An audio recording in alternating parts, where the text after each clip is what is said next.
over to you. And the meeting is now being recorded.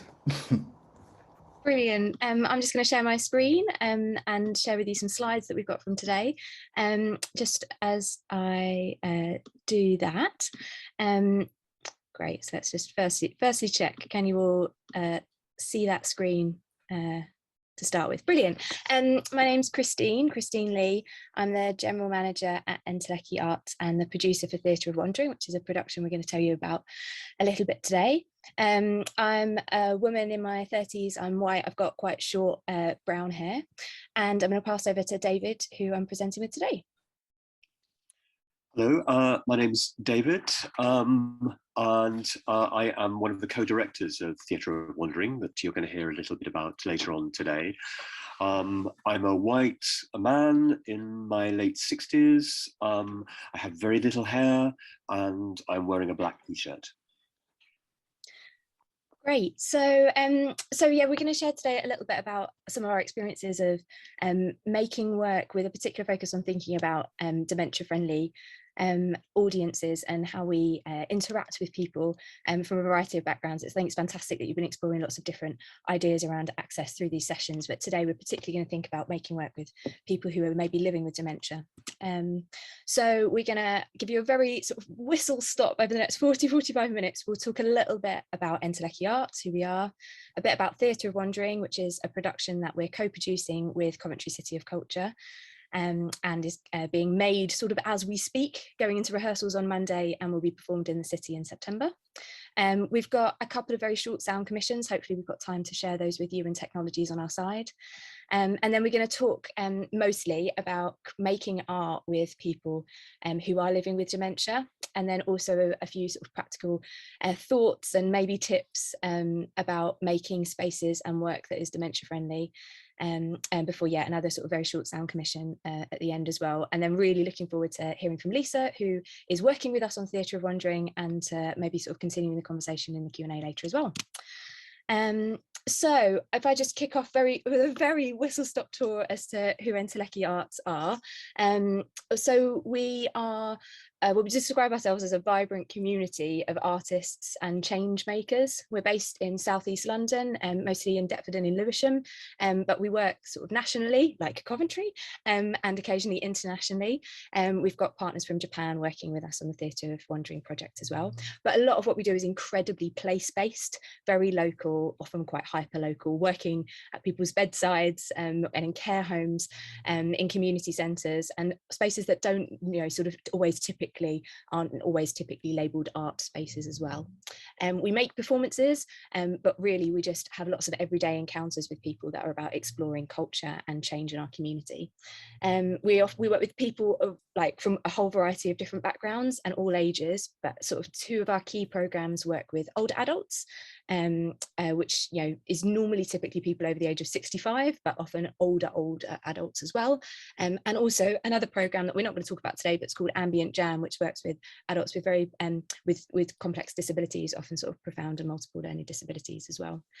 And through all of this, I suppose if there's one key thing that joins all this together that we'll definitely be exploring today, it's really sort of practice of co-creation. What does it mean to make art not for people but with people? So if I hand over to David, maybe to sort of talk a bit about Theatre of Wandering. So Theatre of Wandering, as Christine said, is a collaboration with Entelechy Arts and a Japanese company called Obokishi. And Theatre of Wandering is a performance that was originally devised by Obokishi and their director Nyaki Sugawara. And Nyaki, as a director, is also a carer, a care worker. So he has a lot of experience supporting people living with dementia as a care worker.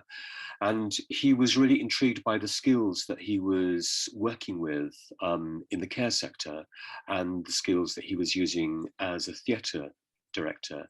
And so has built up this really exciting practice that is exploring the boundaries of creativity and care. About 3 years ago, I saw Theatre of Wandering in one of the districts in Greater Tokyo, and was completely wowed by it, and thought we had to find a way of bringing it to the UK. It's the story of an older man who is looking for his wife, who's living with dementia. And the whole performance, which literally wanders around the streets of a district, is the story of his search. And through encounters, that the performance wanders into domestic spaces, it moves into shops, and it really blurs the edge or the boundaries of what is real, what isn't real. And by the end, you're kind of not quite sure what's part of the fiction and what's part of the everyday life that as an audience member you've witnessed. So we've been creating a new bespoke version of this performance for Coventry, and to do that, we virtually started with a blank page. So really working with older people living with dementia in the city, people caring their families, working with NHS members, social prescribers, working with the police, working with a huge range of people, listening to, uncovering stories of people living with or supporting people living with dementia in the city. And out of that, the production that's going to be performed in the streets in the middle of September is being forged. So it's very much a huge co-productive process. And it's happening on the 18th and 19th of September, and we go into rehearsal next Monday. So, so Theatre of Wandering, is made with people from a variety of backgrounds, including some people who are living with dementia. It's also exploring some themes around what dementia is, although moreover how we care for people who are living with dementia and care for one another in our communities more broadly. So one of the key things I suppose we've been exploring through that is, what is dementia? So in order to share this with you, I'm going to try and share with you a sound clip. In fact, Paul, if you can get that lined up for us, that would be great. And this has come out of a series of sound commissions, audio commissions that were created as part of this sort of production that that David's been talking about, this process that's been encountering lots of people across the city. And this is with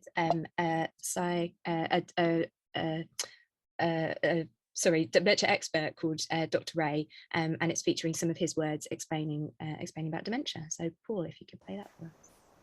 Yep, just 1 second. Christine, you'll have to stop sharing your screen just to allow me to do that. Tap.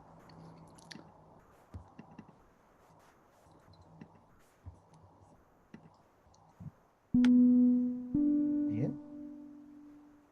Dementia is a progressive condition, which means that once you're diagnosed, it unfortunately does get worse over time. The definition of dementia is basically a group of symptoms that include different things. Mainly the one that everyone associates it with is memory loss, particularly your short-term memory.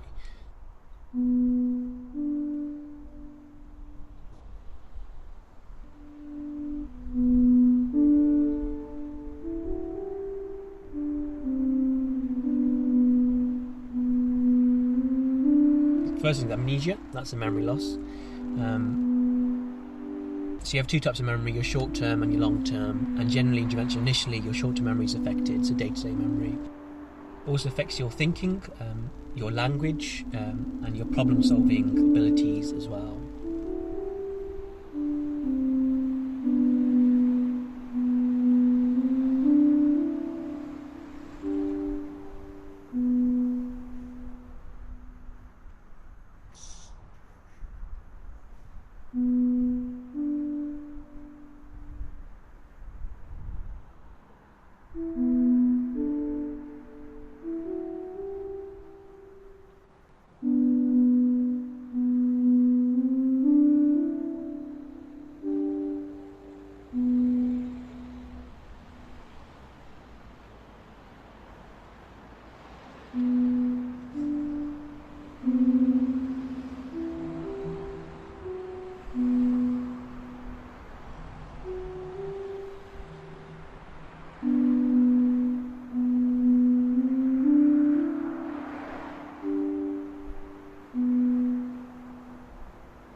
next one is aphasia, and that's the language difficulties.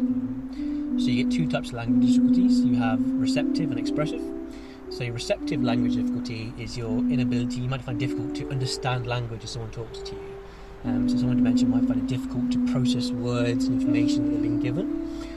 Then you might have expressive language difficulties as well.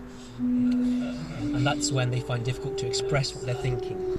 So if you imagine you can't really say what you're thinking, it must be quite a frustrating situation for someone to be in.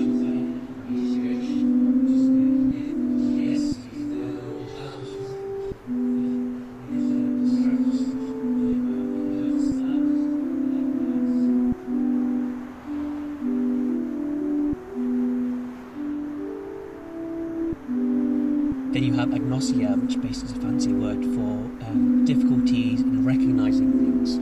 So, for example, you and I, you may recognise things like objects. You may recognise that's a cup.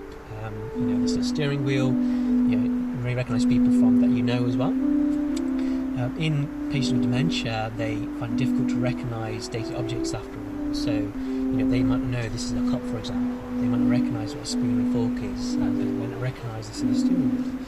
And that can happen to people they know as well. So they may see people they know from their past, but might not recognise them as such. Very shady.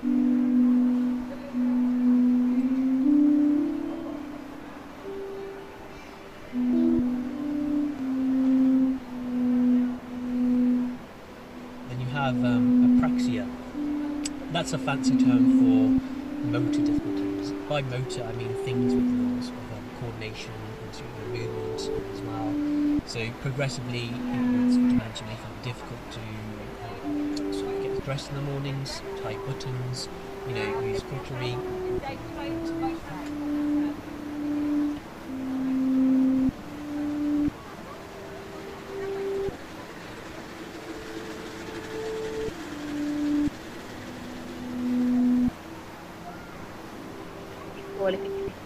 The last A is basically associated symptoms. So, Great. Thank you. I'm just going to share my screen again.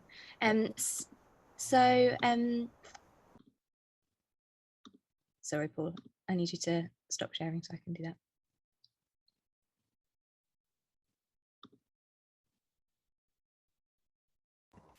Sorry, just working out how to stop sharing in audio.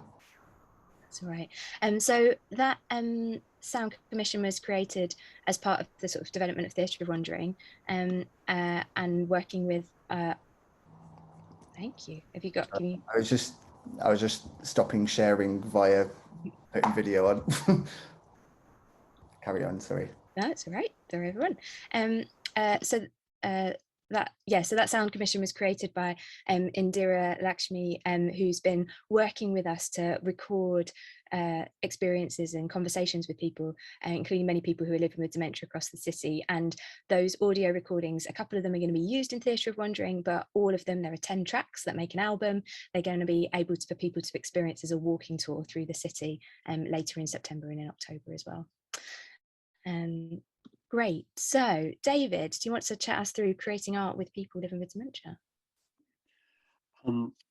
Yes. So I'm going to give you a little bit of a tour of a description of some of the projects that Entelechy has made with people living with dementia, and how people have been woven into the wider programming and creation of work that the company have done.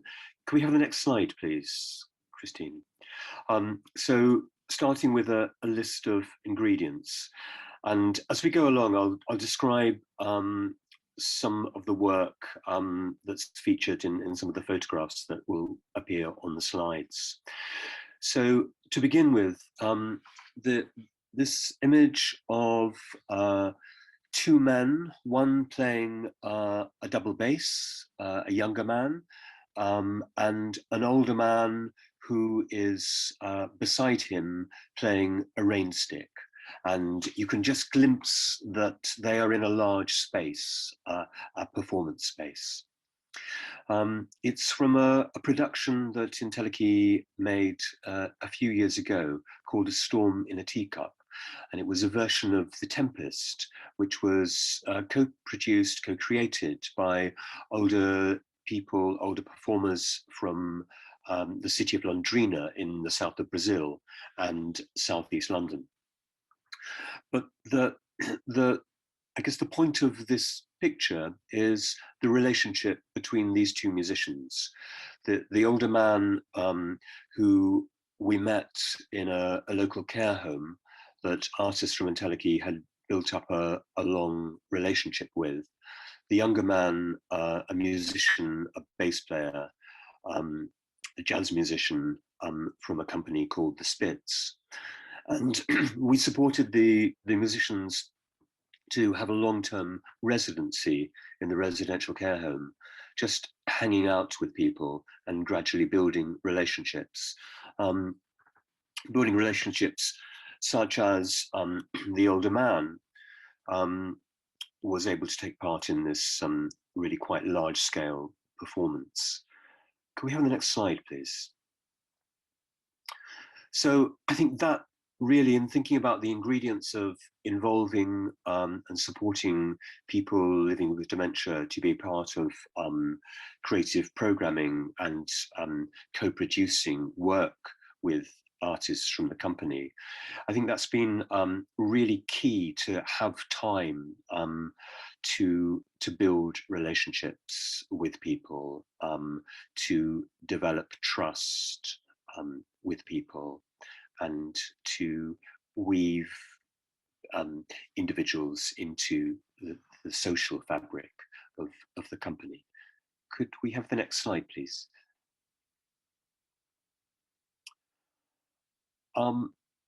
And I guess it's as simple as how you build relationships. And we kind of use this phrase, nothing in particular type moments. And that comes from, I was haunted by a sentence that John Lennon said towards the later years of his life, where he talked about the beauty of nothing in particular type moments, the beauty of just spending time with your cats, or padding around in a bathrobe, or baking bread, the kind of doing nothing in particular moments, those and the conversations that arise out of those moments as being so precious, the kind of aimlessness of being together with people as you're at the beginning of building relationships. And I guess related to that is that sense of then it's like conversation. You never know when you begin a conversation. You never quite know where it's going to go. I'd like just to describe the picture that you see on the screen as well. So this is from another performance in the Albany Theatre in Deptford in southeast London. And this is from a show that an intergenerational cast were creating about ideas of home. And one of the performers, Sylvia, in the image, is living with dementia. She'd been working with a group of her friends for about 8 years, and during that process, received a diagnosis of dementia. Really wanted to stay working with the group. And so the creative process was supported by her friends, who would enable her to still be a part of their tribe, if you will. So they'd phone her, initially they'd phone her up and remind her when rehearsals were. When she found it difficult to come to rehearsals on her own, they'd arrange to go around to her flat and walk around to the local centre where we're working. She had written this poem about the difficulty of opening plastic bags at a supermarket checkout, and a particular experience where the checkout worker was really rushing and making life very, very uncomfortable. And she wrote this beautiful poem that really encapsulated this moment.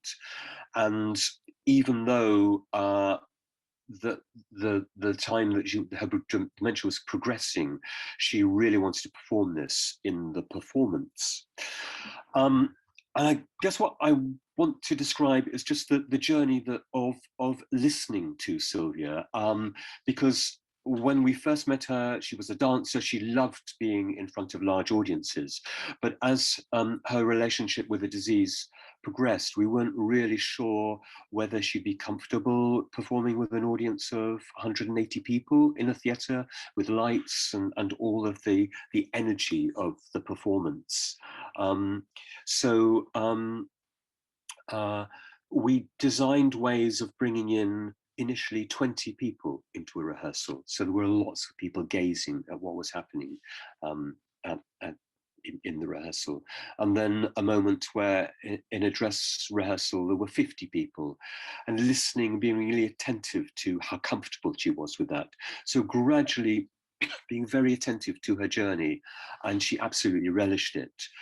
And then when she was actually in the performance, her friends in the cast designing moments again of being present with her, being in the moment, and finding ways to support her to leave the performance if she felt uncomfortable at any one particular time. David, sorry to chip in. Could I just could we just swap the BSL interpreters just for a second? So over to Gloria. Let me know when you're ready, Lisa. If you're good. Okay, great. Sorry, carry on, David. And just a description of the picture that we're looking at as I'm describing this. So it's a group of people, an older man, 3 older women, and 4 older women, 3 white women, a woman from the Caribbean, an older man, a young child. So it's part of the intergenerational cast for this performance. Could we have the next slide, please? So as I mentioned earlier, it's really kind of like, I think the beginnings of any co-created work with people living with dementia begins with conversation and those in the moment ways of developing conversation. That process of not knowing, developing work where you really don't quite know how it's going to develop. And supporting artists, I think, to really have the courage of staying with things, staying with a moment when you're not really quite sure what is going to happen. So being finding the strength to stay with those moments of uncertainty, and allowing the work to build out. So it is absolutely active listening, working with qualities of attention. The slide image that we're looking at now is shows a group of people in a shopping centre, a South London shopping centre. So you can see shops in the background, but also you can see that there's bunting around and a group of people watching, applauding. There's a lot of laughter, energy in the image. And everyone's watching an older man in a wheelchair dancing with a younger woman. And I guess the essence of this photograph is just the sheer joy and delight and in the momentness of what's happening in this performance moment in a South London shopping centre. Could we have the next slide, please? Just thinking about starting points, and again, for all of the work, just very simple starting points to begin conversations. A gesture, a movement, a fragment of a song, an object, a collection of materials, paper, just opportunities to start the process of creatively doodling. I just want to illustrate that and end this this section with just a little description of a session I witnessed with a poet, Gary Glazner, who was working with a group of older people living with dementia in a day centre in New York, in the Lower East Side. And so he was working in a room in this day centre with a group of about 18 people, and had started the session with Blake's Tiger, Tiger Burning Bright, and had done that poem as a call and response structured exercise. And then they carried on talking about iambic pentameter and the rhythm, and they all chanted out, clapped out iambic pentameter. And he asked them, what would that feel? What does that feel like? What does that sound like? And people shouted out, heartbeat, a horse galloping, a car with a flat tire.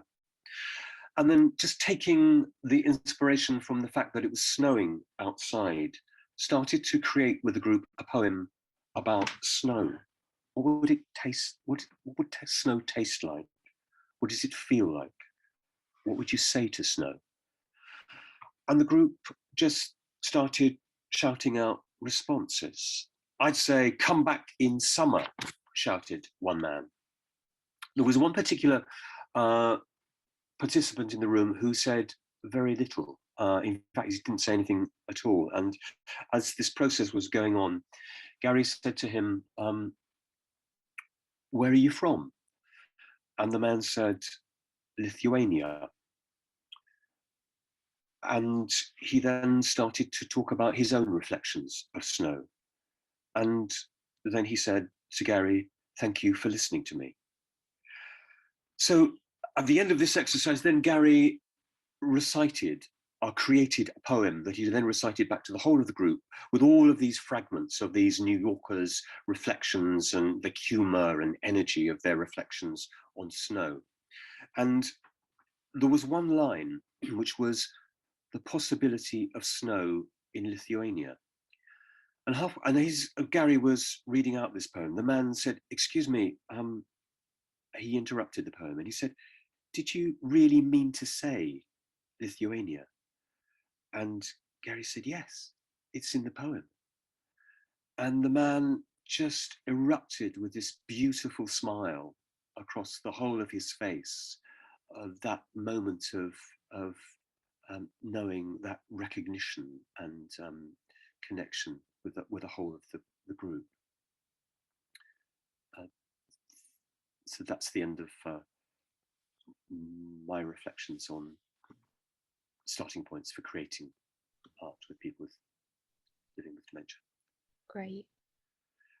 The final point just to say is that all of this work has been developed in very great developing relationships with family members, health workers, care teams, so that it's been making up in partnership with just a whole other load of people's experiences and imaginations. Brilliant, thanks David. So we thought we'd then also chat a little bit about some of the maybe more practical things, maybe some other sort of other just thoughts about what are some of the things that go into making dementia friendly work. And I'll be totally honest, this is quite hard because I have to admit it is kind of quite a lot of the bread and butter of like how Entelechy works. So it's quite difficult sometimes to like remove yourself from it to then think, oh, how do we make work? But it's quite an interesting reflection as well. Also, like we don't run a venue, and so although we put things on in places, we're not always running a venue. We're not running a venue specifically, but we try to have a little bit of think about what some of those factors might be, especially if you're going into a new space and taking, say, a theatre production or an art exhibition or something that you're sort of installing in that space as well. So I think the first thing to say, sort of as Dr. Ray was speaking about earlier in the audio piece, is that there isn't one experience of dementia.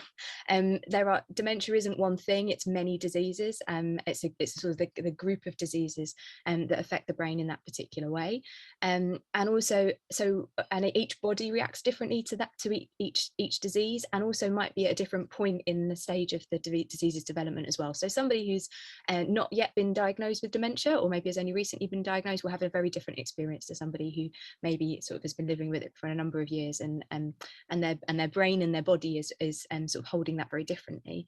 But also everybody responds differently, because I'm sure I don't need to remind you, every human being is different and has a different personality, and therefore there is absolutely no one way of approaching all of these things, because people have such different interests and different approaches to engaging with art and culture and creativity in different ways anyway. And I think remembering that is as important as anything else when we're thinking about all of these factors. So absolutely, like, talk, consult and co-create as far as we're able to with people, including people who are living with dementia, hopefully in all of the work that we're doing. But we appreciate that we're very much talking about coming from a place of making this work that's been developed from a lot of the work we're making has been developed from the earlier stages of people who are living with dementia. That's not always possible, that's not always appropriate for every project, but it often is appropriate if you're thinking about how to make something dementia friendly, to talk with people, to listen, to consult, and to do that as early as you can in the process, not to just make something and then always do an add-on at the end to sort of think, oh, how can we convert this into something else, but to try and think about it earlier on in the process.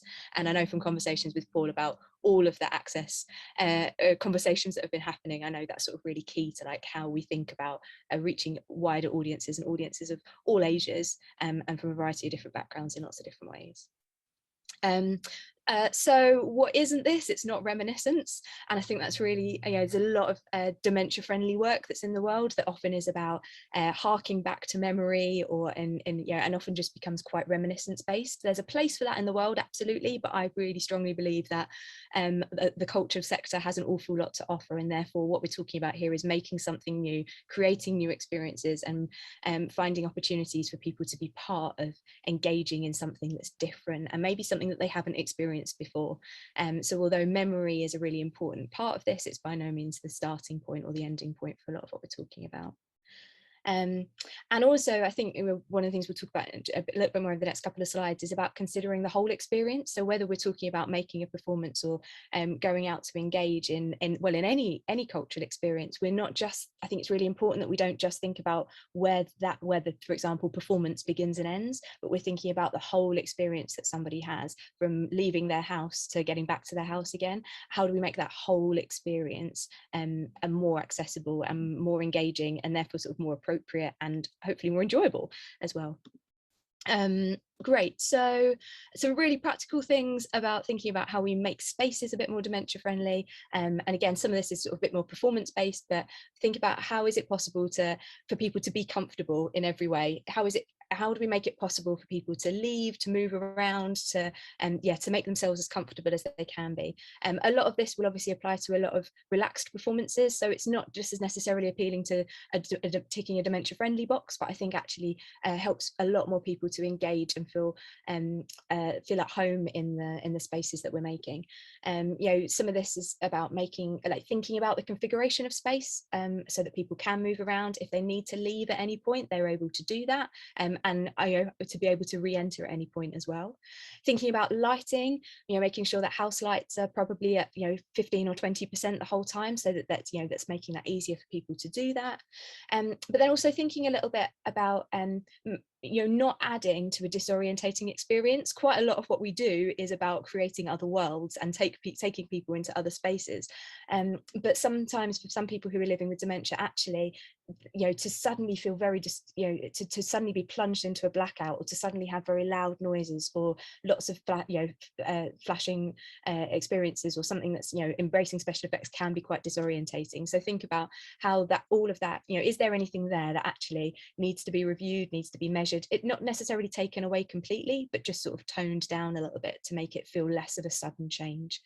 And then also the point about competing sound there is that sometimes some types of dementia, it can be harder for people to hold on to like a something linear, or if there's competing sound, to work out, you know, what are the layers of sound, and to be able to process that in different ways as well. So again, it might be creating something that's slightly different, or a slightly different version of it, or it might just be being able to adapt, you know, or make something that in the first instance is easier for more people to be able to engage with without having, you know, multiple layers of sound, for example, that might be a bit more confusing.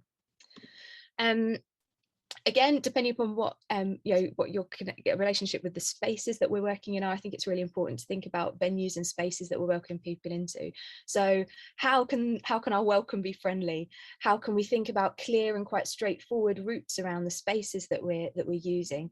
Is there clear signage to make it easy for people to move and to know where they're going? I put a bit point here about like no uneven ground or mats. So this isn't just thinking about step-free access, but actually a lot for some people who are living with dementia, it can really affect your sort of depth perception and the way that you see and perceive things. So shadows or unexpected steps or changes in color on the floor, for example, you know, a big black mat might suddenly look like a hole in front of you rather than feeling like you can trust it in a piece of floor in front of you. And so just thinking about the spaces and the way that people move around space can really make a difference to making people feel more comfortable. And there's loads of resources. We'll highlight you a few for those to go to sort of think through how people can embrace that a little bit more, and how we can all be part of encouraging all of our venues that we engage with to be able to think about this more as well.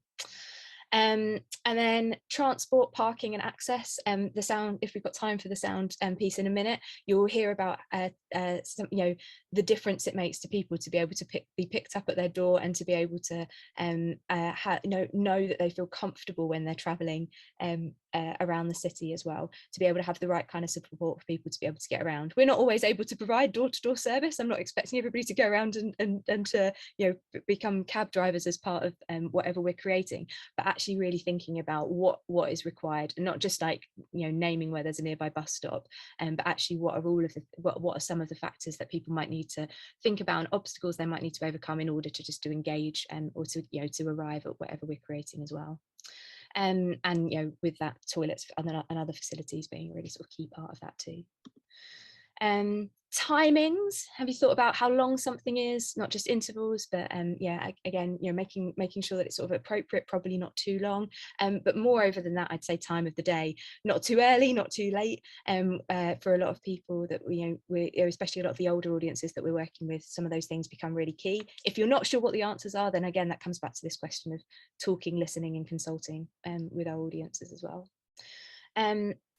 Who else do you need to talk to? Who else needs to be trained or to be briefed on what you're doing? Again, I think that's partly about working with venues, and thinking about what is the welcome, what's the front of house response to this? Do people need extra support and training? I believe it or not, recently I heard of an instance where somebody who arrived to a venue in a wheelchair, and they were doing temperature checks at that venue at the time, the person in front of house, who I was later told was new to the role, it's genuinely suggested lifting up the wheelchair to the carers in order for them to be able to take their temperature, which was static at that point in time. So I just, you know, I think there's a wide range of experiences that people have in terms of engaging with different audiences, and, you know, just thinking about what support and training and conversations need to happen around making sure that everybody's really comfortable and confident about a really sort of whole holistic welcome for people as well, and how we can all be part of that. And then other things, again, not necessarily always to do with making spaces dementia friendly, but a lot of the audiences that we're talking about are maybe older audiences as well, and maybe some of them engaging with age-related disability or limited mobility as well, and thinking about what are some of the other things that make spaces more comfortable and accessible too. Good seating, supportive chairs, the right kind of chairs with good arms, step-free access, and then I would say crucially, and this isn't just for older audiences, this is for all of us, is there a chance to have a cuppa? When you arrive at a space, is there a chance to sit down and rest and have a good cup of tea before, you know, the next part of your journey, whatever that might be? Very quickly, a few other thoughts on thinking about not just about the experience, but the other things that might surround it, creating things that are dementia friendly in terms of considering how flyers or printouts or other things, you know, things that are handed out as well are appropriate. A lot of this, again, will absolutely help other audiences, not just dementia friendly audiences as well. using clear signage with simple images around the space that's not just high contrast, but often I think, you know, having something like an orange background can help people to sort of see and understand a lot of those images a bit better.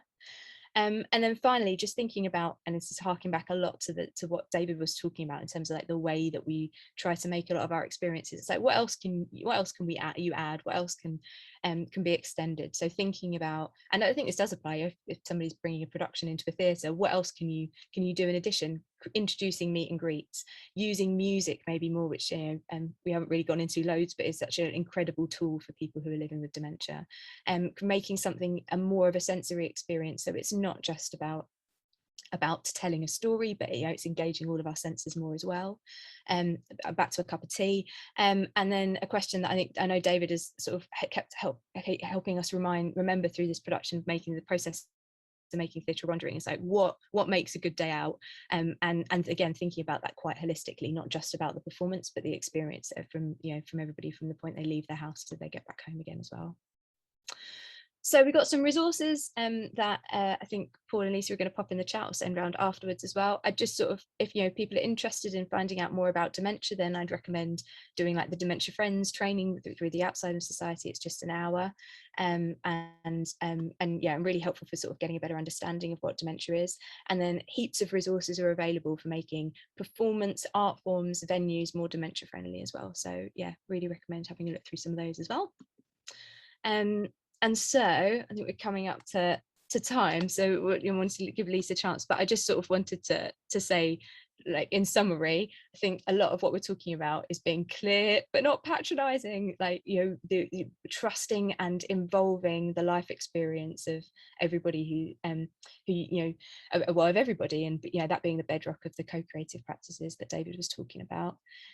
We haven't really explored it loads here, but just to mention that for a lot of people who are living with dementia, a linear narrative can be quite difficult to follow, but that doesn't mean that we need to water things down or change things. And in fact, we talk a lot about using the everyday and the epic to sort of embrace the fact that people absolutely do still want to engage in a story. And I think that came out of the illustration about poetry that David mentioned as well.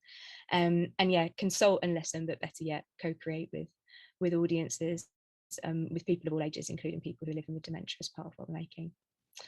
I'll leave it there, and maybe we can send around the sound commission at the afterwards, or we can listen to it later if we've got enough time.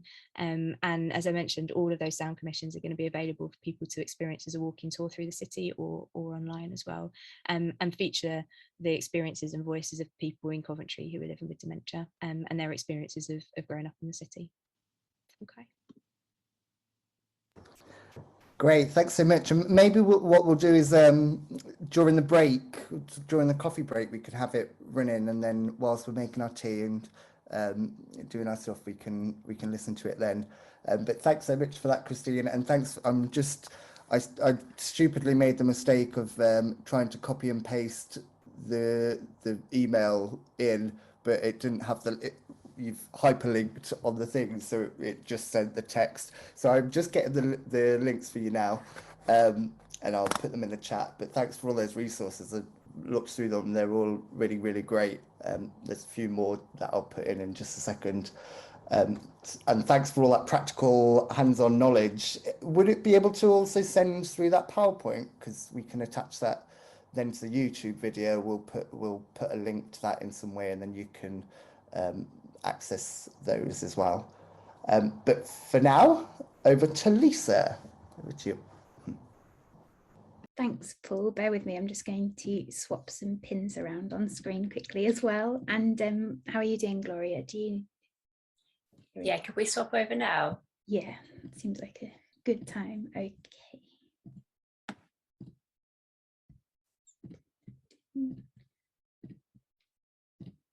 Okay, I think everybody's pinned that needs to be. Thank you for that. That was really fabulous, Christine and David. Yeah, thank you so much for sharing that knowledge and experience. So I am Lisa Franklin. I am a white 32-year-old woman who has long browny blondie hair and a bun on her head, which appears to just be blonde. I don't know how that happened. And in my background, I have some shelves with plants on them, a clock, a mirror, and my dad's old drawing board. So I am I'm an artist in Coventry. I'm a poet, a producer.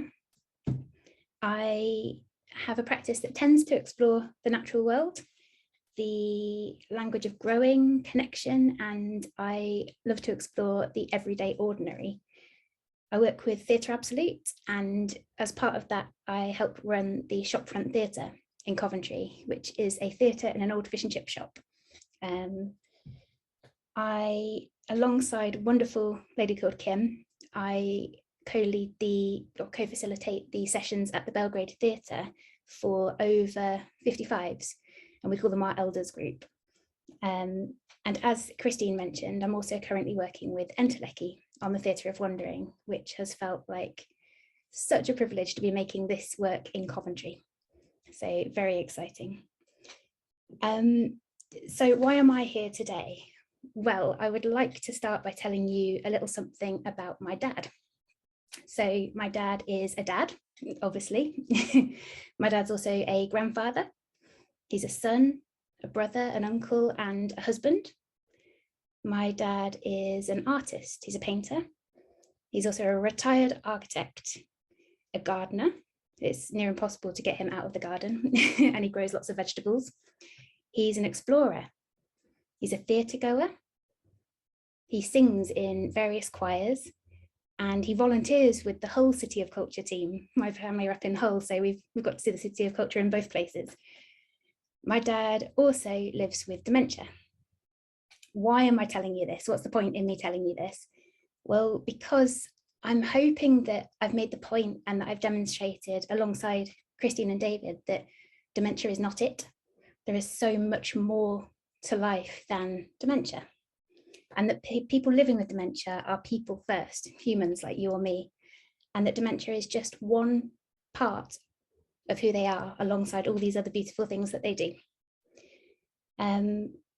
So I feel like it's really important to bear that in mind when making work. I also feel like it's important to restate, I know Christine, you've already covered this, but that dementia is different for absolutely everyone. Dementia is lots of different diseases, and that people are different, as you've already said too. So this experience can be very different, is very different for everybody. But that in most cases, it is possible to live well with dementia. And my dad, before being diagnosed with dementia, loved the theatre, loved the arts. My dad post-diagnosis loves the theatre, loves the arts. That hasn't changed. So what can we do? What practical things can we do to make that experience a happy experience? At the end of the presentation just now, there was a link to become a dementia friend, and I highly recommend everybody becomes a dementia friend. It's a really good bit of training that you can do online. It's free. You can watch a video, or you can do a live, well, I say live, it's online at the moment for obvious reasons, but you meet a real life person and do the training with them. And you get your dementia badge, dementia friend badge in the post that you can then wear proudly. And if you work with staff, encourage them to do that training. Do some research and encourage those around you to do research. Again, if you're working with staff, train them properly so that they know how to deal with moments, or how to create a warm, welcoming environment for everybody, including those that live with dementia.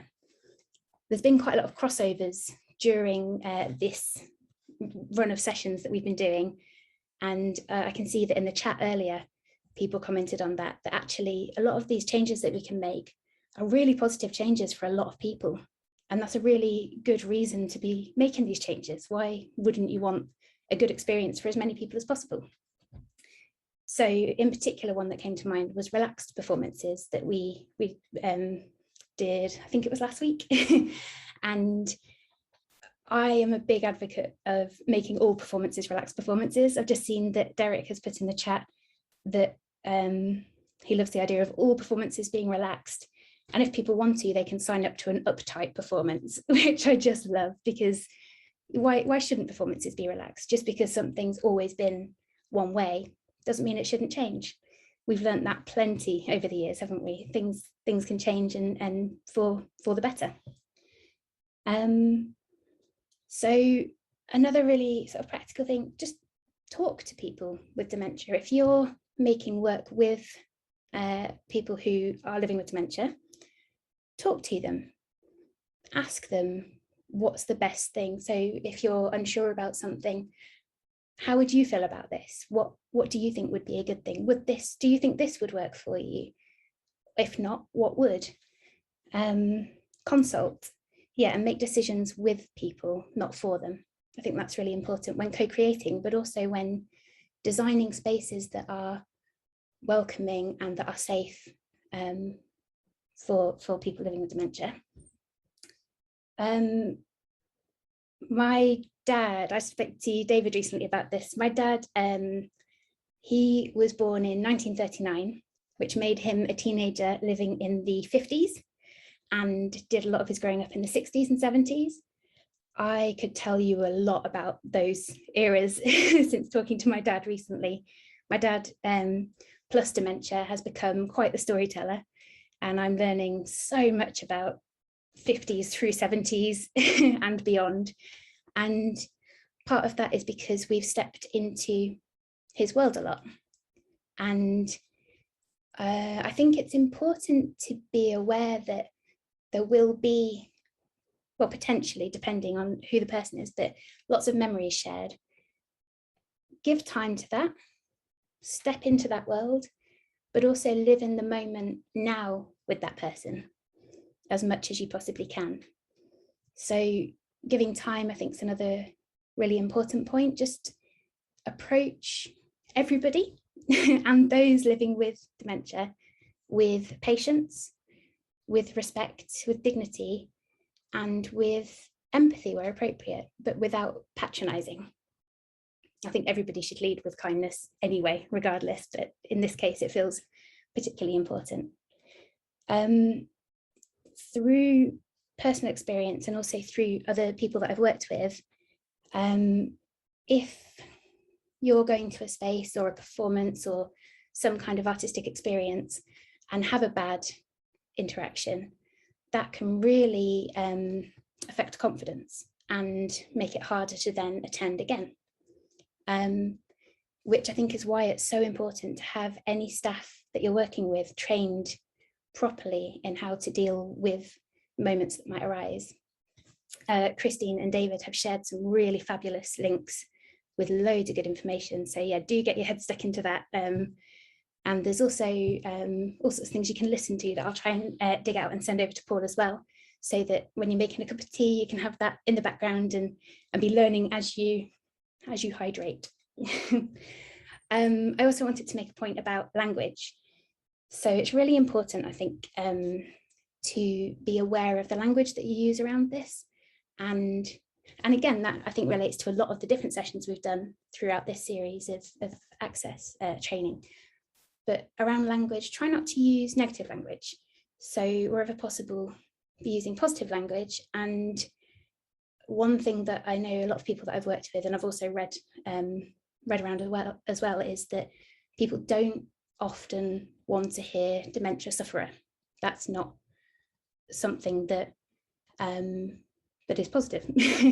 Actually, these people are living with dementia, and as I hopefully demonstrated earlier, they are not that dementia. So just be really mindful of the language you use around this, and don't be patronizing with your language either. The phrase dementia sufferer, I've written on it here, it's one-dimensional, and there is so much more to this than that. So another factor that I think is really important to consider is how different cultures can respond very differently to dementia. I mean, different people can respond to this differently anyway. I've met quite a lot of families and carers over the years, and the differences are just massive. But just be mindful that there may be cultural differences pre-established that people are having to overcome on top of a new dementia diagnosis. So that's definitely worth considering when dealing with audiences or artists. Hold moments longer, let moments be. So don't rush, don't try not to feel uncomfortable. Just let moments be and let that pace slow right down. Use familiar stories. At times, it's important to make new work too, I think, and to explore new stories. But for a lot of people, familiar stories can be really helpful because, as was already said earlier, linear narratives can be quite difficult to follow. But if you've already know those stories from a time that perhaps some people are finding easier to remember bits of, then you've already got some foundations in place. Alongside that, you could, for people that want it, provide a read-along guide. I know my dad finds that really helpful. So if he's watching a play and he has, and I'd make it large print if you can, which you can, make it a large print read-along guide so that if he gets lost, he feels like he's got some kind of security blanket in a way, or something that he can refer to and still feel very much like he's a part of that. And even if there's confusion there, it's okay, I've got this, and I'll read this and I'm back a little. Music is fantastic in a lot of cases, not all cases, but in a lot of cases. If you can, why not, if you've got a holding space, if you're using a venue, why not use music perhaps from the 60s, 70s? There's maybe slightly later too, and just as background music as people come in, again, to create a familiar setting. So, okay, I've come into this space, I recognize something immediately. Little things like that, I think, can make a big difference to feeling a little less lost for a lot of people. Again, not all people, but because of the nature of this, it is quite hard to find one thing that works for everybody. And that's why, again, it's so important to keep talking to people, get feedback, audit spaces, keep talking, keep asking questions. I've written lots of notes, which I think, Christine, you've already covered, like keeping the house lights up and no sudden changes, things that can confuse very easily or just be very, very jarring and not a nice experience. Just be very mindful of that. Talk to your lighting designers if you've got them, or your sound designers, and whether that's for all of your performances, which I recommend, or whether you have a couple of performances that are relaxed and you bring that different lighting, that different sound design in for those performances, and you tell people that that's happening. Can you do wraparound activities? So can you have like Age UK perhaps as an example, or other organisations in situ to tell people about the wonderful choirs they've got going on, or the art groups they've got going on, but also there in case somebody needs to just go over and say, I'm struggling, can you point me in the right direction?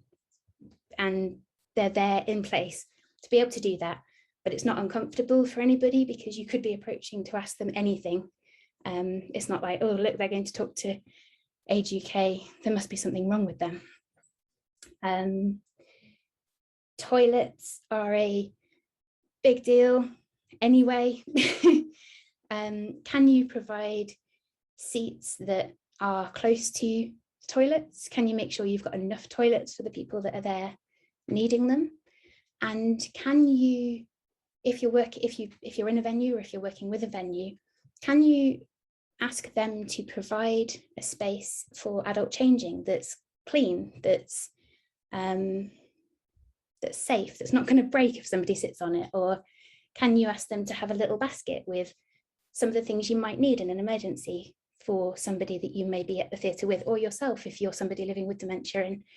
And can you do that to, again, create an environment that lets people know you're safe here, we've got you, we're holding you, and you are also independent, so come and enjoy this space. Really clear signage. What else have we got? Constant feedback, I've said that, haven't I? And I can see as well that I'm running out of time. Kids talk about this for a very long time, but I hope that I've said some things there that have been helpful practically, but also just really want to end again on reminding you that, dementia is not the end. There is so much more to life post dementia and living with dementia. Thanks, Lisa. That's a really important and lovely thing to end this section on.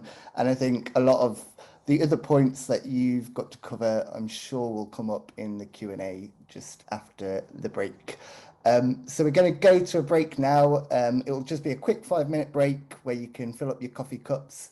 So we'll return at about 1:45, and I'm going to work some magic to play the track underneath for Christine and David, so you can have that on as you go and fill up your coffee cup. I shall see you in 5.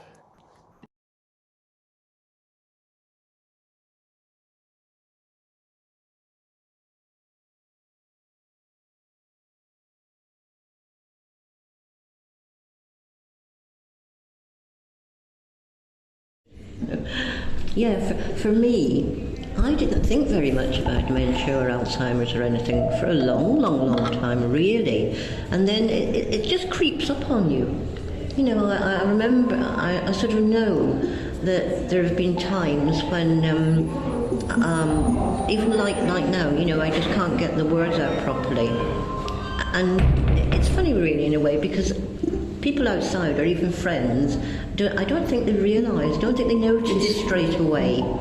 But I've certainly noticed over the last months and few years now that, you know, an awful lot has changed. I mean, I know there's a lot changed in my brain. I've had brain scans and all the rest of it, you know. But there's so much help there. And I think probably groups like this are a big part of that, that help.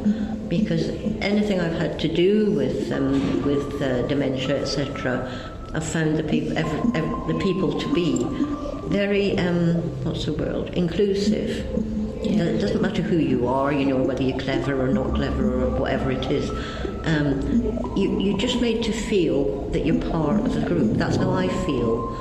And it took me a little while to kind of realise what was going on. At first it was just, you know, I feel a bit wobbly today, and then it would be, one of the first things that really hit me was I realised I couldn't deal with change anymore. I used to pride myself on thinking I'm very good at arithmetic and all that sort of thing. And the first time I got in a taxi on my own, I had to ask the taxi driver, will you sort the change out, please? So now, well, my daughter sorts out all my taxis. Too. Sorry? I'm at that stage too. Yes, you know, you don't want to admit it, you know, that no, I can't do this anymore, but you have to. You know, there's no point, is there, denying things, because you get more help if you're asking for help anyway. You know, yeah. Even talking about the taxi drivers, I mean, I'm fortunate enough that I can afford to take taxis, but my daughter pays for them and she arranges it all for me. And the taxi drivers themselves they're absolutely lovely. They're so kind, you know, and help me out the taxi, help me into the taxi. And I think everybody seems to be kind when they notice there's something slightly different. When I make a phone call, I usually put it in pretty quickly. Look, I'm sorry, I've got dementia, so that's why I sound a bit funny when I'm talking. And then you get that out of the way. And then most people are fine, I find. I mean, I've got my sister and I've got quite a few friends, and most of them don't even think about it. But my sister's been wonderful to me. She's really gone to pains to find things to make life easier for me. You know, just as like a tiny thing, I decided I like some of these little groups in my hair, etc. And yeah, she looked around till she found some, and she's done that with lots of different things. Oh, I know you wanted something or other. I'll bring that over tomorrow for you. And my best friend is the same. I'm sure you must have these same sort of feelings about it, Doreen, because people are kind if you give them the chance to be kind. Yes. I mean, some people don't want to. Some people, you know, don't want to know. But you know, I find usually if you're giving kindness, you get it back, don't you? I seem to be at the same space as persons. Yeah. Because it's telephone numbers now, and as she said, transport. I use the ring and ride, which is very useful because it comes to your door and it drops you at your door. And the man who does the driving takes you to your door. He doesn't leave you on the pavement. He takes you to the door. Yes. And sort of asks if you'd like him to open the door, which is very handy if you've got anything in your hand. Yes. It's lots of things. All my life I've been interested in sort of pottery and all sorts of things. And I feel now as if they're just being taken away. Yes. You can't express really. I went to use my sewing machine, for example. Never thought about it. I couldn't use it. No. I was going to do something when the lockdown was on. You know, it was miserable really, not being able to do much. And I went along and did all the things I've got to do because I hadn't used the sewing machine for ages. No. And I couldn't thread the needle. It never occurred to me I wouldn't be able to do things like that. Yeah. And you keep finding those little bits that form your lifestyle, and they gradually go. Yeah.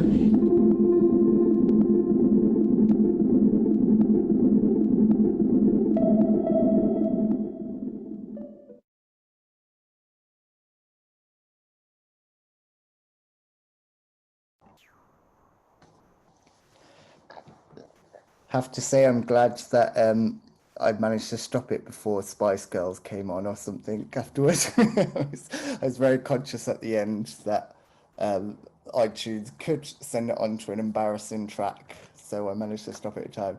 But that was really nice to listen to as I was making my coffee here. And I think there's some lovely phrases in that, such as if you give kindness, you get kindness back. And I think quite a lot of what actually we've been talking about is creating that, being kind and creating that nice atmosphere and environment. And so I wanted to pick up a little bit on that, because we've spoke a bit in the chats there about how actually these things which are creating a rich experience for somebody with dementia is actually making a much nicer experience for everybody that's involved. I don't know if anybody wants to pick up on that at all.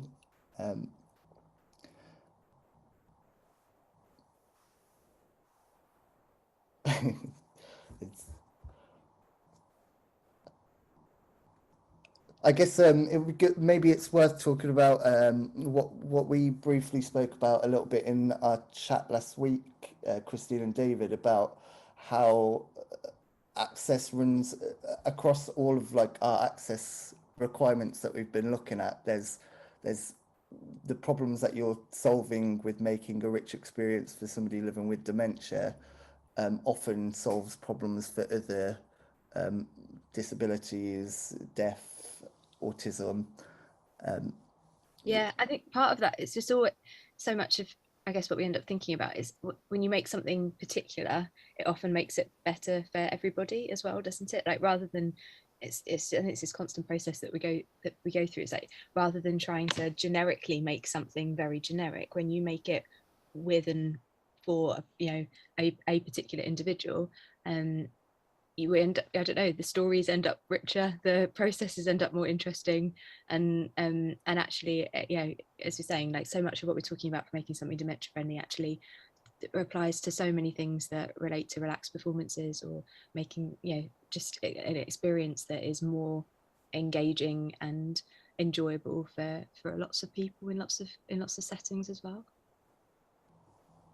David, I think it's almost like most of the work seems to be built up with the principle of hospitality first, and just kind of like flinging open the doors and inviting people in. I think one of the main performance structures that Entelechy's created are 21st century tea dances, which is just creating a space in a theatre to go and have a cup of tea and some really nice cake and a dance and live music with your friends and to bump into other people. And then woven into that are bits of performance and maybe bits of video or bits of aerial work or bits of who knows what. But it all comes out of the being togetherness of people, which seems to be fundamental, and that sharing experience in a way that people all feel comfortable and part of creating that kind of interconnected space. Yeah, Lisa? Can I just add to that? Equally, it's always going to be about balance, and you're never going to get it exactly right, and that's okay as long as you're trying to do your best at that. An example, I'm thinking of a room that I've been in with lots of people living with dementia who we played music, and I was just thinking then about music level, volume level, and we had people in the room who were using hearing aids or who were struggling to hear and wanted the music right up, and then we had other people who that music was overwhelming for because it was too loud, and actually I can't concentrate, I am spinning out a little because the music's too loud. So it's about just keeping those conversations going all the time and finding a balance, I think, within that, and across in relation to your question, I think across all sorts of different types of accessibility for lots of for everybody, finding balance there too and doing the best that you can. And I guess, suppose in so much of that, it's about less is more, isn't it, as well? About like finding the simplicity in the way that a lot of those spaces are being held as well. Great. Philippa, was that a hand up? Yeah, just to say to Lisa, I think that just reflects your thing about, everybody living with dementia is different. So just because somebody last week who's living with dementia said, can you turn the volume up, doesn't mean that you assume that every time you do a session with somebody living with dementia, you turn the volume up. And that, again, that goes for everybody, doesn't it? Like, my husband and I have that problem of sounds like, can you turn it up? Can you turn it down? So, we're always living with that, and we shouldn't, it's just part of life, isn't it? And I think I said earlier, it's about being respectful, it's about listening. I think those are the really important points. And I said in the chat, I worked on a project, I was evaluating it, that it was about, it's in a care home for people with early onset dementia. So they had people from age 40 in there. So that thing about music, they were like, oh, we'll do some music. They would go, well, sure, let's play these songs because that will help people with reminiscence. And of course, like you say, it was like, they were playing music from the 60s and they're like, well, I want music from the 40s. And so they had to separate that out. And the impact that had was really significant because people who'd sat there not responding in any way during early sessions were suddenly talking about their lives. They actually found a woman, they didn't know anything about her, actually. She didn't have a family that were able to fill that in. They found out she used to be a bluebell girl, bluebell dancer, and she was getting up and dancing to the music, and that opened up a whole new way of, so it wasn't, not to focus on that reminiscing, it was fascinating, but it was actually going forward, they played that music and had dancing, and she loved to dance, and that became a very positive part of her life in that care home that wouldn't have been discovered if they had stuck with, we're going to play the Beatles, We have a question in the chat from Collier who's asked, have you experience of working with a medical humanities team, brackets university, on a dementia project? If yes, how was it? Brackets positive and not so positive things, question mark.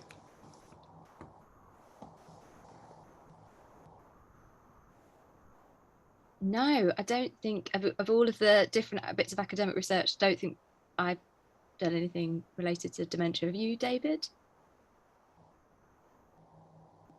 No, we haven't. It feels like a slightly loaded question. Was there something else behind it that you were sort of wondering about? Because I do have some other thoughts about like evaluation of certainly for people living with dementia project, and it's interesting, Philippa, you say that you've been part of the project too, and it's that more often than not, we have to completely rebuild evaluation in comparison to whatever is usually being asked for by partners or usually funders as well, or to build something that is hopefully more co-developed with people anyway, is often more about conversations and observations rather than asking people direct questions, because as you can imagine, it's very well, it's hardly ever appropriate around with projects with people who are living with dementia to ask about somebody's well-being compared to yesterday or compared to last year or whatever it might be as well. Just sort of like having to take and change a lot of those questions, and I think we've taken a lot of that into research, including academic research that we're doing with older people sort of more across the board. We've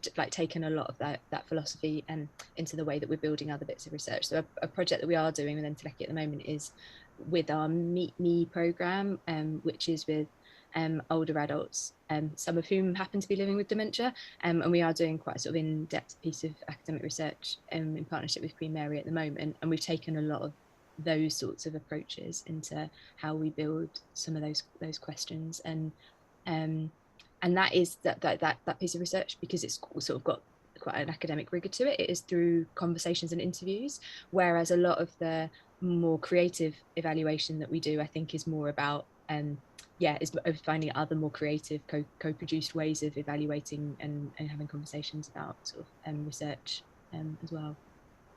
Philippa? Yeah, I think that's a really good point about the evaluation. So that piece of work I was doing, it was across 5 different arts and health projects. It was actually quite early pilot work that Warwickshire Council were doing. Oh, it must be over 10 years ago now. And the questions I was asking on the other 4 projects just didn't work in that setting, and it had to be a combination of me just sitting in some sessions and seeing what happened, and talking to carers who were working closely, on a one-to-one basis about about their observations, I didn't get much chance, but I would have liked to have done more work with families as well to see what they were seeing in response to that. So it's that kind of triangulation of evaluation that's always good practice anyway, becomes even more important, I think.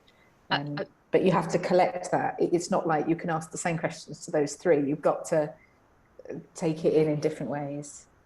I was just thinking, as you said that, Philippa, that one of the benefits of working remotely in the last 18 months has been it's been easier to have some of those conversations with families actually about what's and what have they observed, or in terms of people the people that we're working with directly, how they're interacting, but also the other sort of impact that's had during this weird time that we've all been living through as well. So actually we've been able to do more of that sort of anecdotal, observational stuff as well, and build that into a lot of our research and evaluation too. Great. The chat's popping off. I'll try and keep on top of the conversation that's going on there, but I just had a question about partnerships, particularly picking up on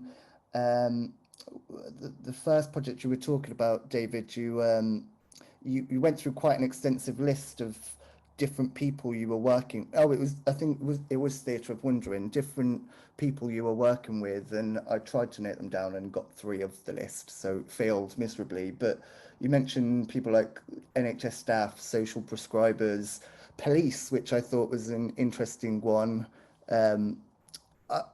My question, sort of following on from that, is what partnerships do you always sort of try and get within your projects to make that as meaningful as possible?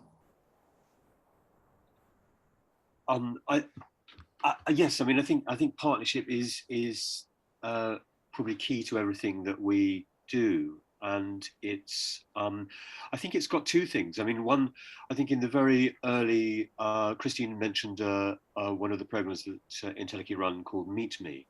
And that is a program that reimagines what if older people, some having recently received diagnosis of dementia, others finding it increasingly difficult to live independently. What if people went to an art space instead of an art centre instead of a day centre? And I think in terms of partnerships for a project like that, it was it was literally initially creating dreaming spaces for artists to work with senior social care managers and ask that what if question. So I think underpinning it's kind of like exploring, well, what is, you know, all those kind of fundamental questions about what's the relationship between our practice and arts creativity and other parts within which our local communities function, and parts of our city, our rural communities. You know, how does the artist sit alongside the social worker, the police officer? Where do we fit?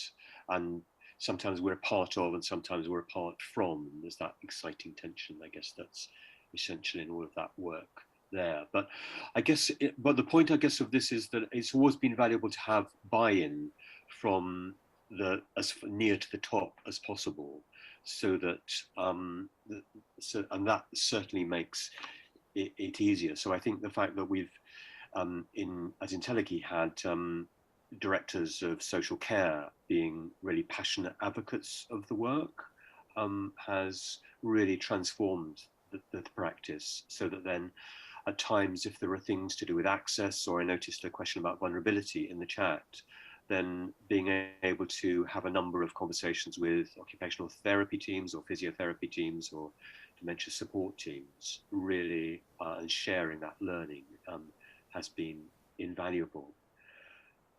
Quickly skipping to the theatre of wandering. Yes, we are working with police officers and psychologists from dementia teams and social prescribing link workers and many others, as well as people living with dementia and their families. But within all of that, we're working with people who have a relationship with dementia. So whether you're a police officer or a social worker, you're maybe thinking about your mother-in-law or your neighbor, and I think it's just a way of listening to a variety of story and experience. But partnership is central to all that we do. Yeah, can I just pick up on what David said there? As part of the theatre of wandering work that I've done so far, I went into a primary school for 6 weeks, and we explored dementia through puppetry with year Christine 5s. Yeah, thank you. Yeah, with year 5s, and it was just incredible, some of the conversations that came out of that. And we went, I did it with an artist called Angela, and first session we went in and we said, so has anybody heard of dementia? And we had 60 year 5s sitting in front of us, and I think 95% of the hands shot up, and I was a little bit blown away. I wasn't expecting that. And then we said, can anybody tell us about it? And all these little hands started going up and saying, oh yeah, my neighbour has dementia and we take her bread, or my grandma has dementia. And each of them had a story, or sometimes a hand would go up and say, she's my friend and she just said her grandma has, you know, there's links everywhere. And that was from a very early age. So it's, I think, more and more now a huge part of our society and affects everybody in some way, like David was just saying. And yeah, I suppose, and then the point on partners as well, like we're really fortunate in Lewisham that we've got a very good relationship with the local authority. So I think that sort of opens up some of these partnerships. But as like sort of Lisa's alluding to, I think dementia is more and more on people's radar as well, as you know, and the questions about what does it look like to have a healthy aging society as well, like means actually I think there are a lot of organisations, including a lot of social care teams or healthcare teams or caring teams in a variety of different contexts that are willing to work with people and find new ways of collaborating as well. So I think, yeah, there are some really interesting partners who are open to collaborate on sort of creative ways of working and exploring and supporting people living with dementia. Great. And Collier asked, just picking up on the question that you touched upon, David, about vulnerable people. Collier's asked, when looking at safeguarding measures for working with vulnerable adults, what would be your piece of advice to help a newbie willing to work with these audiences? I imagine you have about 5,000 pieces of advice. Yeah. So Firstly, think about it, and so I suppose it's like depends what kind of what sort of organisation, whether you're working as an independent artist, and what sort of policies and procedures you generally have in place around things like safeguarding and working with vulnerable adults anyway. But the first thing is to think about it and make sure that you do have a policy, and if you're working as an independent artist, think about who you could work with or collaborate with in order to get that kind of support that's needed as well, to make sure you've got some thoughtful, robust things in place. I think, yes, so we regard all of the people that we're living with who we know have a diagnosis of dementia as vulnerable adults, and so they sort of fall within our safeguarding, although there are lots of other very nuanced things within that, in terms of thinking about how we still give people, at no point take away anybody's agency in order in each of these situations, and support people. That's only considering somebody as a vulnerable adult is only about enhancing and making sure they've got the right support that they need, rather than at any point taking away any of their agency or opportunity to engage in the programme. And then we do safeguarding training with all of our teams, and also dementia training with all of our teams as well. And both of those, again, I know that some of this is available in Coventry, but I don't know to the extent to which. In Lewisham, both of those things are available for free. It took us a little while to work out exactly how readily available they are for anybody, like volunteers, freelance artists. We work with staff members as well, so people can access both good safeguarding training at various levels and through the local authority, but also, as we mentioned earlier, there's quite a lot of dementia and friends resources, and the Mind in South East London also offers one-day training, like full one-day training around working with dementia as well.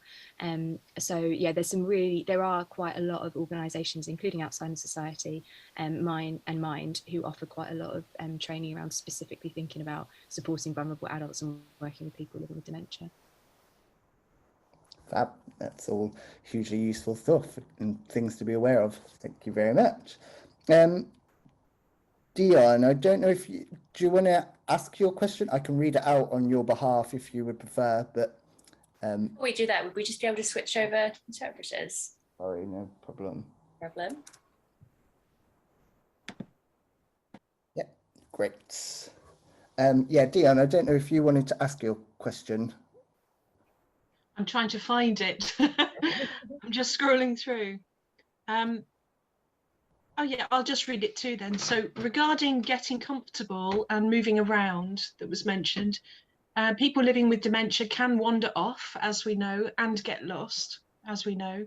And this can be quite dangerous, as quite a lot of us know. Would it be advisable to provide a wander buddy, someone who could support gently in being able to provide guidance and navigation, as well as the whereabouts of individuals? But David's already answered, that during projects, they do identify support buddies for people. But I am aware in care homes, I've had quite a lot of experience across different, in Sussex, across Hampshire as well, different service providers, their staff really struggle with this issue because they're so busy. It becomes quite a contentious issue, the language that's used around people wandering off and getting lost.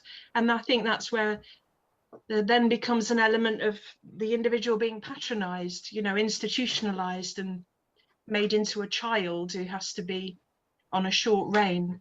And I've observed, the tension rising in that individual, becoming aggressive as well as confused, because they don't know why someone's following them and tracing them, and they can get quite paranoid.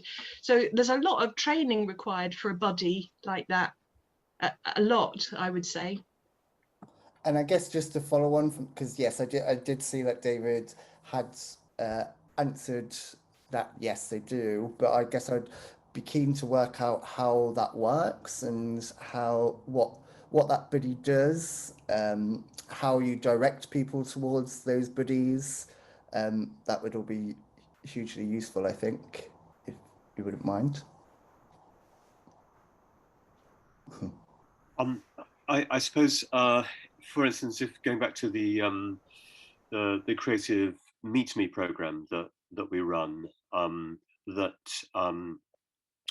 does have a number of people who are living with dementia in the group, as well as many of their peers who aren't living with dementia, and a number of volunteers.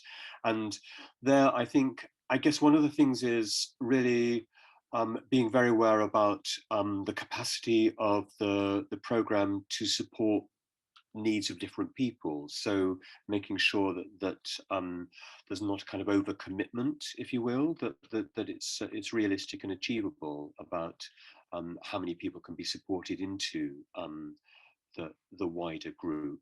And then I think it's really about relationships. So, for instance, there's a choir as part of this activity, and a number of the volunteers and participants within the choir. An individual might have 2 or 3 people who are supporting somebody living with dementia and developing friendships with them, and then so they are looking out for them, ensuring that they aren't necessarily wandering off, but also noting those moments of uncomfortability or potential distress, so that there is this kind of, so it's almost like people are held in a shoal, a flock of other people who are involved in the activity. And then that enables people, because being part of a choir is a very exciting part of the project, and they sing beautifully, and they're invited by lots of people to go to different places, so that they've performed at the South Bank Centre, for instance. And so that what it enables people to then go on these journeys to different spaces and places, but within this kind of familiar, protective is probably the wrong word, but this safe relational network of people, so that there is always a group of familiar faces and people who know you, even though you're beginning to go into different and unfamiliar places. So it's about relationships, and again, the long-term sustained relationships, I think, are pretty key in that context as well. Sorry, Dion, were you going to say something? Yeah, it's not a big deal, but I'm just thinking, again, from experience, people at different levels of dementia, distraction and a smiling face can be an instant solution. It really does depend where people are at. When people are, I've noticed, are more conscious and aware of their condition, I think it's slightly more complex, because they're very sensitive to being patronized or misread, or I'm thinking, is it Lisa who was talking about her dad holding that piece of paper? I can imagine part of his mind might be thinking, I'm showing the world that I'm following this, whether it might look like I'm following, whether, do you know what I mean, that sort of public perception of me, of him as a man in a public space. So there seems to be a sort of window of the illness in which, for me, I think it's the most sort of cruel phase, where they're very aware of people around them judging them or their own mistakes, and forgetting things quite instantly. So that's like a really sort of tricky window within the illness. And I've worked with people who are much further down the line, just prior to being sort of bedridden, and they are less complex. You're going into sort of distant memories, and then in terms of drama and performance, there's definitely an element in that window of dementia for role play. I've been, I'm sure a lot of you who work with people have been misplaced as someone in their past, and they've chatted to me intensely, and dare I correct them that I'm not them, I'm Dion doing a project. It's pointless to that individual. But for them to project onto me as if I were a puppet, whoever they want me to be is fine. And then the interaction is really good. But yeah, it's really complex, isn't it?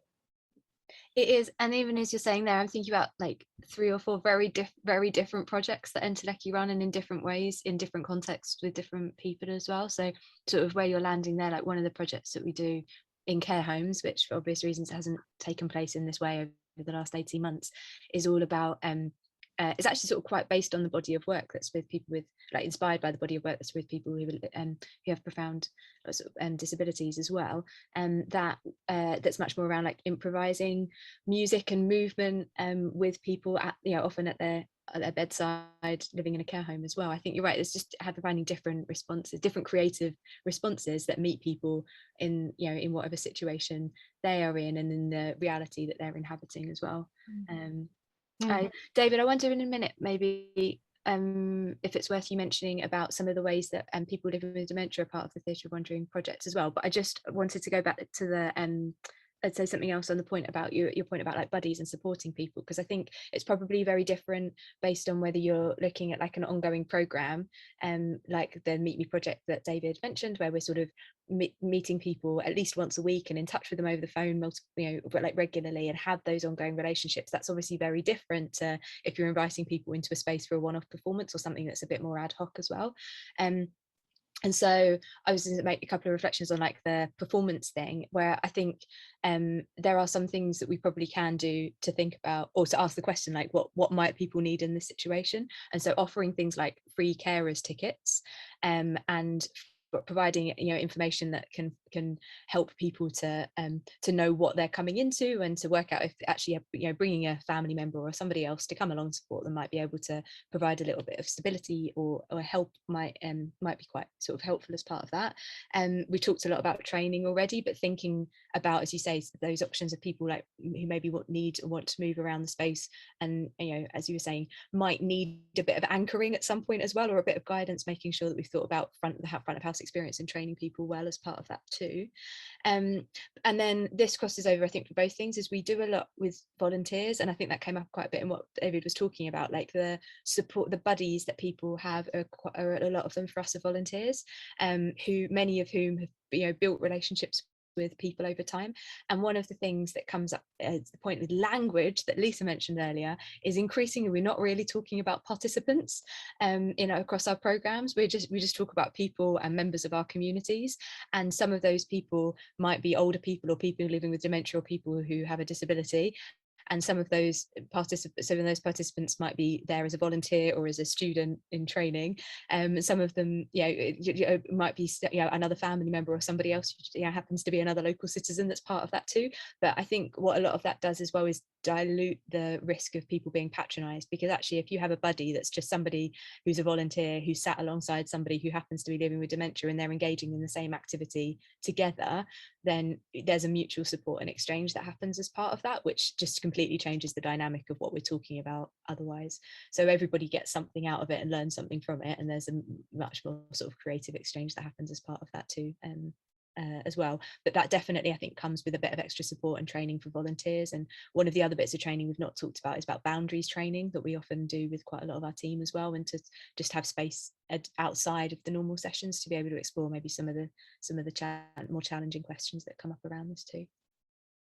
But yeah, David, I wondered if you wanted to talk, sorry if there's time, Paul, just because people, because I think as Dion was saying about people being very aware of like maybe a recent diagnosis of dementia, or not wanting to go to a GP or to talk to somebody because actually they're worried about what context they're in as well. So we've tried through Theatre of Wandering to have entry points for different people who maybe have different experiences of dementia, of their own dementia, or sort of through family members as well. So yeah, did you want to chat through that through, David? A couple of things really. I think one part of the process of kind of creating it's not exactly the rehearsal space, but it's kind of the devising space, creating a sites or places where people with different experiences can come together. So a police officer sharing a moment where she was spending in the middle of the night 4 hours on a bus with an older man who was his 12-year-old self going home to his mum. And being in the middle of winter and wearing a vest, and how could she support him in that instance, and how these stories, and in the same room psychologists from dementia teams and carers, so a whole range of experience coming to explore moments, which is the how can we be together? How can we support people to, how can we be together in spaces and places in our communities? Very particularly, we have for certain scenes, for the last scenes of Theatre of Wandering, we're working with people living with dementia to co-create moments, and particularly the role of music in those moments. So we're working with some exciting musicians who have been part of a project that the Wellcome Foundation supported, called Creative Out and Scientists with people. And so supporting musicians to have one-on-one series of visits, building relationships with people living with dementia, who will then be coming into moments of the final performance and helping us shape that narrative. I've developed some particular relationships with a number of individuals living with dementia, and visiting and listening to people's stories, and weaving stories into the shape of the performance. You've heard fragments of the Sound Commission. Indira and Alex, another member of the Coventry artist team, built up relationships with Dementia Activities Day, a club for people living with dementia. So there have been lots of ways where we've been listening and involving people in the co-creative process. And Lisa, I don't know if you could pick up, because I remember when we had a conversation a little while back, you were talking about an event which you went to where you wanted to bring your dad, but you're glad you didn't, because actually the event was, your dad would not have had a good experience in that circumstance. So I guess, what was it about that experience, or what should they have communicated with you before that experience to make you be able to make a judgment? Yeah, thank you. I'd completely forgotten about that. But actually, that was one of the points I meant to raise, was if you can, give people as much information as you possibly can beforehand. If they're coming to a session with you, if they're coming to a performance, if they're coming into a venue, if they're coming to meet you on the street somewhere, put together information packs, really detailed as you can, and think, like Christine said earlier, think the journey through yourself. What would I want to know? What might be really helpful as I arrive and moving forward? In that situation, there was so little about the event that I went through it beforehand just to see what it was, because my dad wanted to go. And actually it starts with, without giving too much away, it starts with you being blindfolded and holding onto a rope and being walked through a space. And my dad's balance now would not allow for that. It's hard to keep him upright a lot of the time anyway, without being blindfolded and without following a rope. And when I asked, they sort of didn't offer up any alternative to that. And also the distance covered, I hadn't realised quite how far we'd be travelling through that experience. And there weren't stop-off points. This was something else I meant to say earlier. Provide rest stations, have chairs. If it's a walk around experience, carry those, carry a stool. Make sure you've got people there who can provide chairs, or have agreements with people in place on a route. In a cafe, is it okay if an audience member or an artist we're working with needs to sit down during this? Can they come and sit in your cafe? Can they use your toilet if actually on the route someone needs to use the toilet? And have that at regular intervals. Don't think, oh well, I think we could get that far. No, get as many of those in as you can. Rest stations and places to stop. And also this experience, it was kind of durational, but it didn't give that time that we talked about earlier. So I feel like it would have been rushed and a lot of that would have been lost, but they tried to pack so much in, which is great for some people. But I can imagine my dad kind of whirlwinding off and just, you know, he'd be spinning by the end of it, because there was just so much happening over such a long distance, and things that, sensory things that just wouldn't have worked. So in the end, I took him somewhere else. Yeah. Yeah, and again, there's a lot in the chat of these things actually just being better for everyone. like having a sense of what you're letting yourself into, having chairs to sit down on just feels like having that option is better than not having that option. Whether you choose to use that option or not is entirely up to you, but if there are some resting spots, I love a good sit down. Like any time you give me a chair, I'll have a little perch. I don't know if anybody has one final question just before we wrap up. We've only got a couple of minutes left. Feel free to very quickly highlight. Yes, Lisa? Can I add something very quickly, because it's gone in the chat and I was just thinking it myself, and if people are watching this on YouTube after, they would see the chat. But Dion's just made the very good point about removing a sense of pressure to continue too.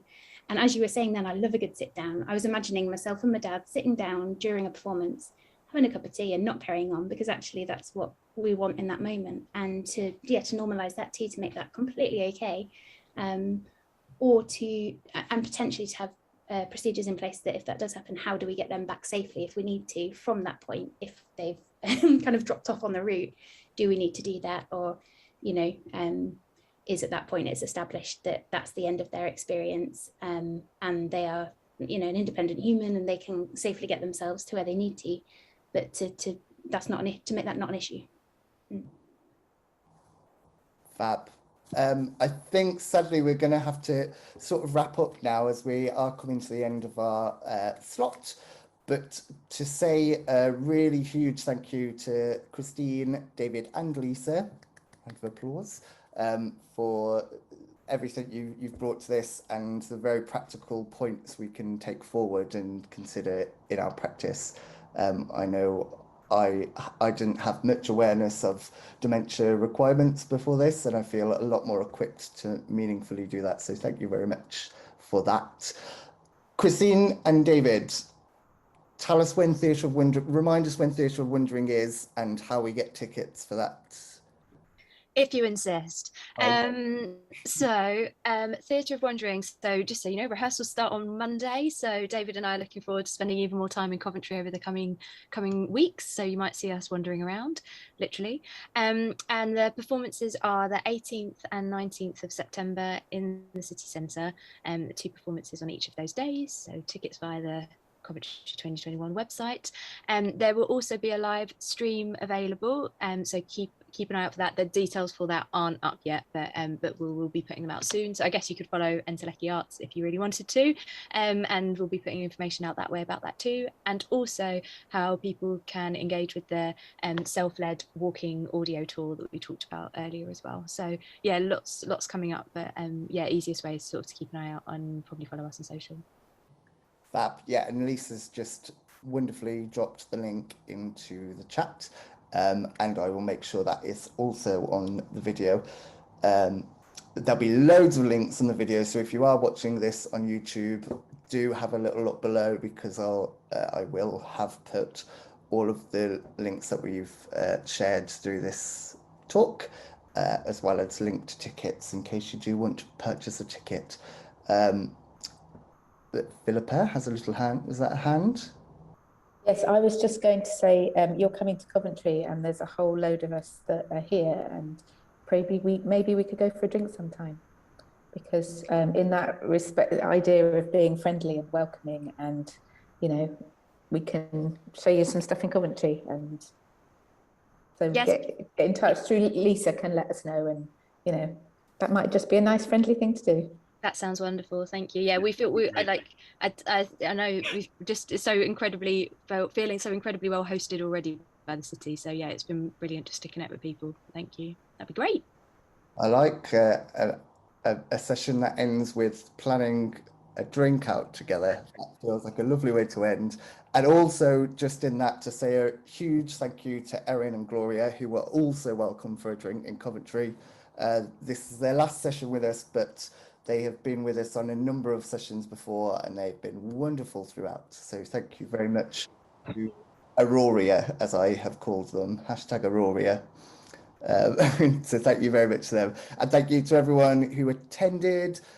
Thanks again to Christine, David, and Lisa. Next week's session is focusing on blind audiences. It will be a bit more of a practical session in which we'll be sort of creatively together exploring audio description, both, and that will be led by Ros Chalmers, who has done lots of work all over the country and internationally. She works quite a lot with the National on their audio descriptions. She's wonderful. I did a workshop like this with her last year, and it was incredible, which is why I wanted to bring her into this. And she'll also be joined by Charles Block, who is visually impaired, and he works in the box office at Belgrade Theatre here in Coventry, and also is their access champion now. So he is trying to put things in place to revolutionise access within Belgrade Theatre. So if you can come along to that, then please do. Again, if not, the video will go onto our YouTube links. Thank you, everybody, once again. Hopefully see you next week. And see you in Coventry, Christine and David. Thanks. Bye, everyone.